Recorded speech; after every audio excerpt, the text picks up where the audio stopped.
Hi friends, welcome to my YouTube channel Pariksha center. स्वागत है आपका दोस्तों परीक्षा सेंटर के यूट्यूब चैनल पर। और आज हम बात करेंगे हिंदी व्याकरण के बारे में।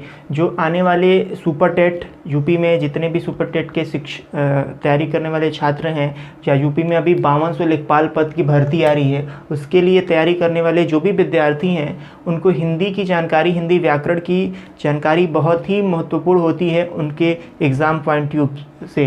तो दोस्तों आज हम बात करेंगे हिंदी व्याकरण के एक छोटे से सेक्शन संधि पर। और ये एक बहुत ही इम्पॉर्टेंट टॉपिक है जहाँ पर बच्चे बहुत ज़्यादा कंफ्यूज हो जाते हैं इसको सॉल्व करने के लिए। तो मैं इसकी एक ऐसी ट्रिक आपके साथ शेयर करूँगा जिससे आप संधि के जो क्वेश्चन होंगे एग्ज़ाम हॉल में बहुत जल्दी 2 मिनटों में या सेकेंडों में आप कह लीजिए कर लेंगे। तो आज ये हमारा पार्ट नंबर 1 है और धीरे धीरे हम संधि के सभी 4 या 5 पार्ट जो भी होगा वो मैं अपलोड करता रहूँगा डेली। तो अगर आप चैनल पर नए हैं तो प्लीज़ चैनल सब्सक्राइब कीजिएगा। चलिए आगे बढ़ते हैं हम। देखिए संधि और संधि की जो परिभाषा है, कह रहा है कि 2 वर्णों के मेल से उत्पन्न होने वाले विकार को हम क्या कहते हैं? संधि कहते हैं। जैसे एग्जाम्पल अगर लूँ मैं, जैसे विद्या प्लस आलय, आलय, तो यहाँ पर क्या हो जाता है हमारा? विद्यालय। तो यहाँ पर ये जो 2 वर्ण मिले हैं, इन वर्णों के मेल से जो उत्पन्न हुआ विकार है, या जो भी विकार का अर्थ है परिवर्तन से, जो भी परिवर्तन हमारे पास आया है उसे ही हम क्या कहते हैं? संधि कहते हैं। मतलब इन 2 वर्णों के मेल से ये 2 वर्ण मिलकर यहाँ पर एक परिवर्तन करके आ की मात्रा बना रहे हैं, जिससे कि हमारा क्या हो रहा है? विद्यालय बन रहा है। तो परिभाषा सिंपल सी है कि 2 वर्णों के मेल से उत्पन्न होने वाले विकार को हम क्या कहते हैं? संधि कहते हैं। चलिए बात करते हैं कि संधि कितने प्रकार की होती है। देखिए दोस्तों, संधि को 3 भागों में बांटा गया है। जो हमारी संधि है उसको 3 भागों में बांटा गया है। पहला है हमारे पास स्वर संधि, स्वर संधि, दूसरा है व्यंजन संधि और तीसरा है विसर्ग संधि। विसर्ग संधि। देखिए संधि को टोटल 3 भागों में बांटा गया है।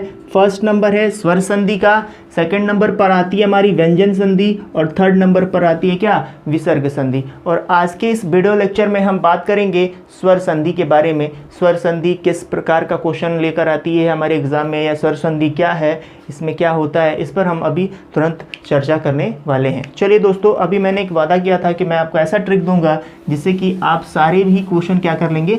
सॉल्व कर लेंगे। चलिए तो देखते हैं, हम बात करते हैं स्वर संधि की। देखिए स्वर संधि,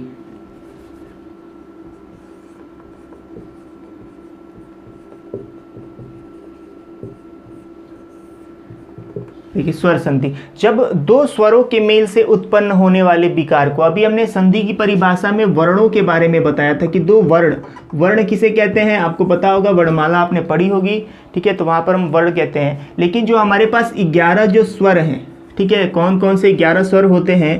अ, आ, ई, उ।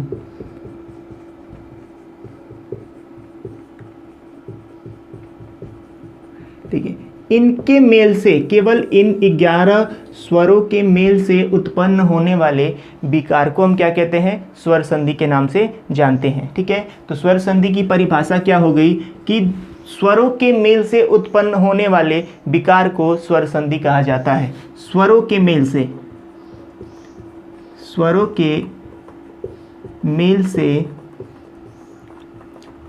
उत्पन्न होने वाले विकार को, उत्पन्न होने वाले परिवर्तन को या विकार को,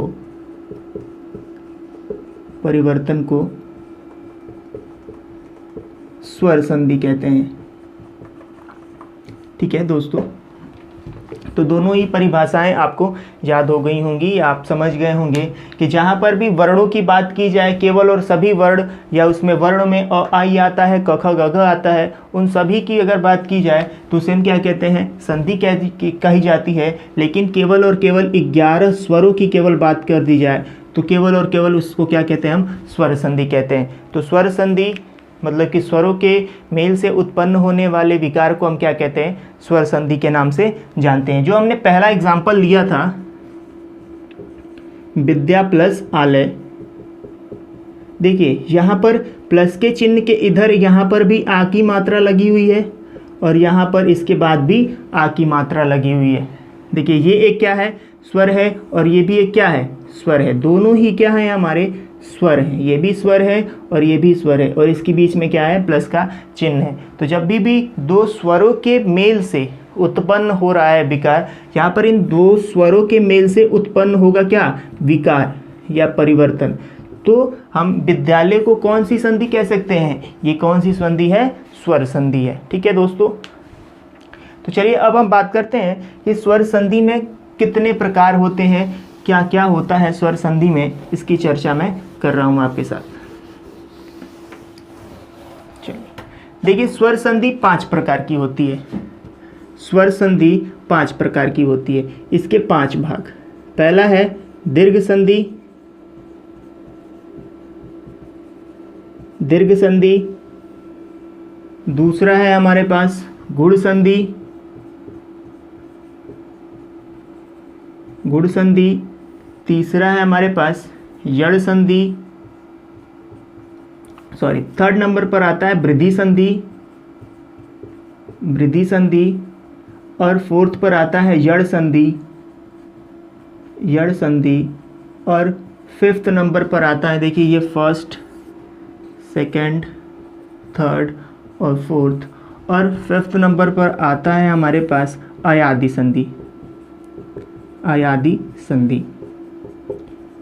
और एग्ज़ाम में इन्हीं स्वर संधि के इन्हीं 5 भागों से एग्ज़ाम हॉल में 80% क्वेश्चन, जो 80% क्वेश्चनों की संख्या होती है वो इन्हीं 5 संधियों से होती है, जो किसका भाग होता है, स्वर संधि का भाग होता है। तो दोस्तों अभी मैं एक ऐसा ट्रिक देने वाला हूं आपको, जिससे कि आप इस संधि के 5 स्वर संधि के 5 भागों को आप बड़ी ही आसानी से, बहुत जल्दी में आप इन क्वेश्चनों को क्या कर लेंगे, सॉल्व कर लेंगे। तो आइए हम बात करते हैं उस ट्रिक की।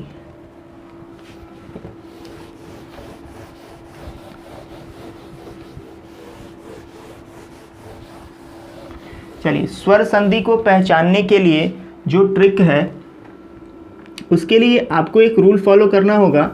आपको पहले ये लिखना होगा,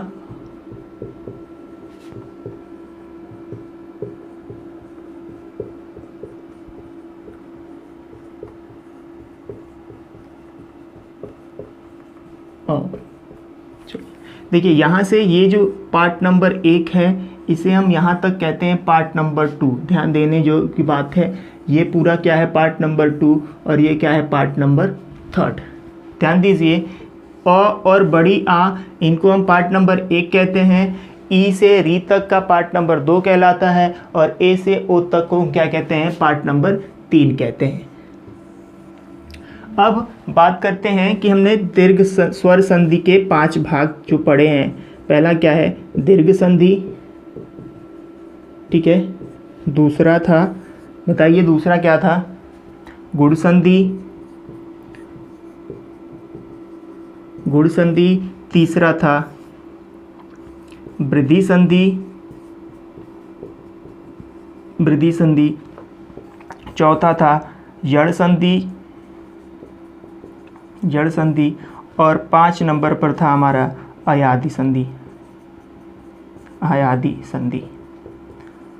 अब बात करते हैं उस ट्रिक की, जिसके लिए ये वीडियो मैं बना रहा हूँ, जिसके लिए आप संधि पढ़ रहे हैं, जिसके लिए आप मुझे देख रहे हैं। उस आसान तरीके की बात मैं करने चाह रहा हूँ। तो दोस्तों अभी आपको करना क्या है, ये चीज़ें आपने दिमाग में इस प्रकार सेट कर लेनी है कि इसको पहला पार्ट कहते हैं, इसे दूसरा पार्ट कहते हैं, और इसे क्या कहते हैं, हम तीसरा पार्ट कहते हैं।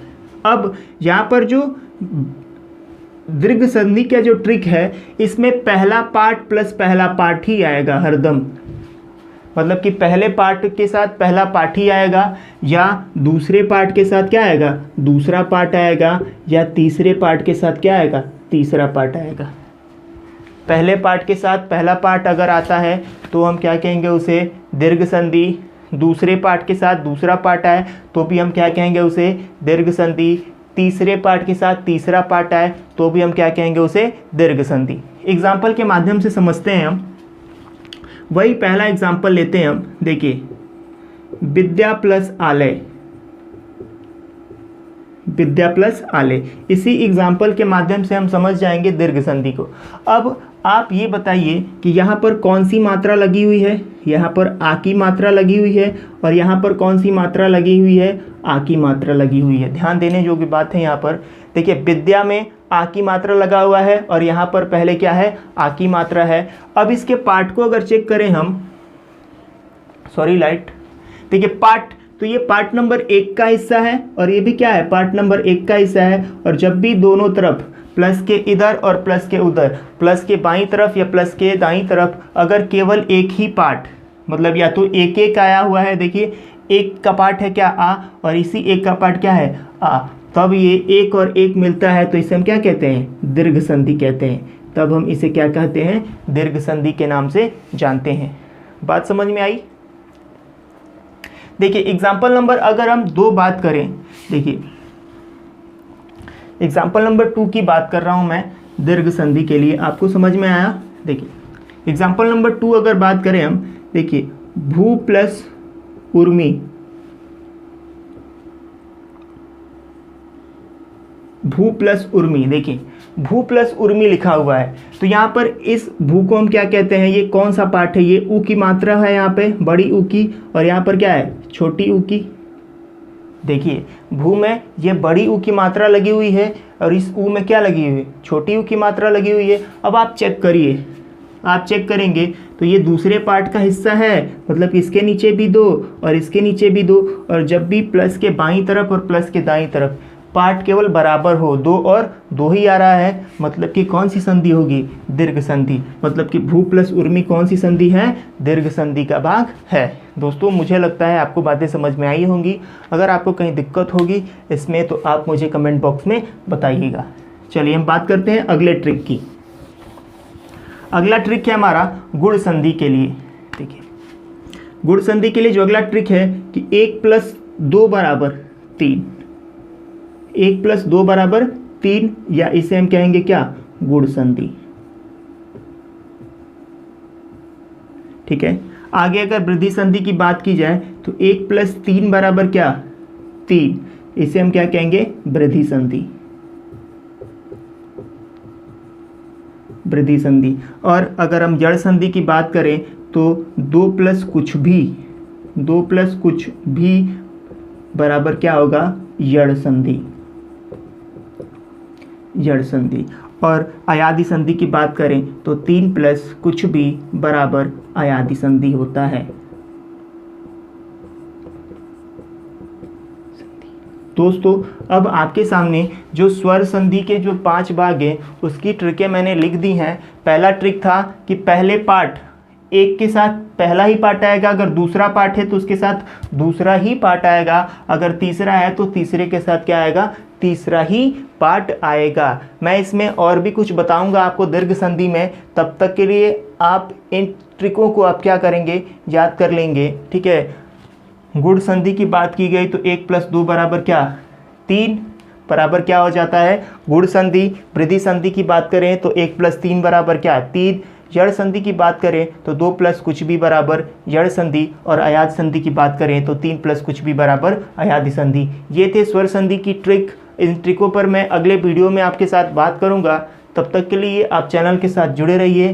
थैंक यू फॉर वॉचिंग मी। और कैसा लगा ये वीडियो, कैसी लगी ये ट्रिक, मैं इसको अगले वीडियो में आपके साथ अच्छे तरीके से एक एक पॉइंट के साथ मैं समझाने का प्रयास करूंगा। तब तक के लिए आप बने रहिए और इसको आप अपनी कॉपी पे क्या कर लीजिए, नोट कर लीजिए, एक अच्छी सी कॉपी बनाइए। Thank you for watching me.